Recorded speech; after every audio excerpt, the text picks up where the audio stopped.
एक समय की बात है, एक गांव में एक साधु रहता है। उस साधु की एक खास बात थी कि वो साधु जब भी नाचता था तो गांव में बारिश होने लगती थी।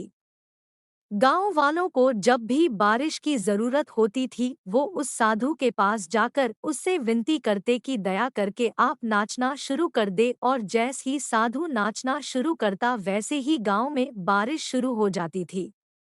कुछ समय के बाद शहर में रहने वाले चार लड़के गांव में घूमने के लिए गांव जब उन लड़कों को यह बात पता चली कि साधु के नाचने से बारिश होना शुरू हो जाती है, तो उन सबको इस बात बिल्कुल भी विश्वास नहीं हुआ। शहर के लड़के अपने आप को बड़ा पढ़ा लिखा समझ रहे थे, इसलिए उन्होंने गांव वालों को यह चुनौती दे दी कि हम भी नाचना शुरू कर देंगे तो बारिश होने लगेगी, यदि बारिश नहीं होती है तो उस साधु के नाचने से भी बारिश नहीं होगी।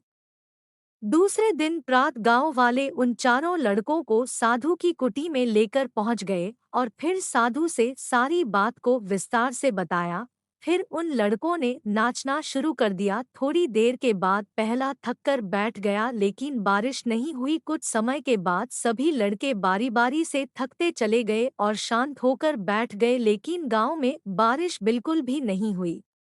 इसके बाद साधु का नंबर आया। साधु ने नाचना शुरू किया। 1 घंटा बीत गया लेकिन बारिश नहीं हुई। फिर 2 घंटा बीत गया लेकिन बारिश नहीं हुई, लेकिन साधु ने नाचना बंद नहीं किया और शाम होते होते बादलों की गड़गड़ाहट सुनाई देने और गांव में बड़ी तेज बारिश हो गई।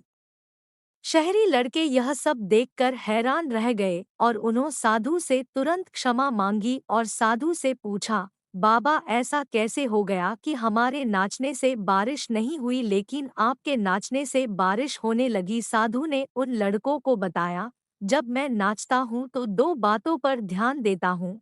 पहली बात, मैं यह सोचता हूँ यदि मैं नाचूंगा तो बारिश को होना ही पड़ेगा, और दूसरी, मैं तब तक नाचूंगा जब तक बारिश न हो जाए। दोस्तों, सफल व्यक्ति में यही गुण मौजूद होता है। वो जिस काम को करते हैं उन्हें सफल होने पर पूरा विश्वास होता है, और वो तब तक उस काम को करते हैं जब तक वो उसमें सफल नहीं हो जाते हैं। यदि आपको भी किसी काम में सफलता हासिल करनी है तो आपके अंदर भी साधु वाला गुण होना चाहिए। धन्यवाद।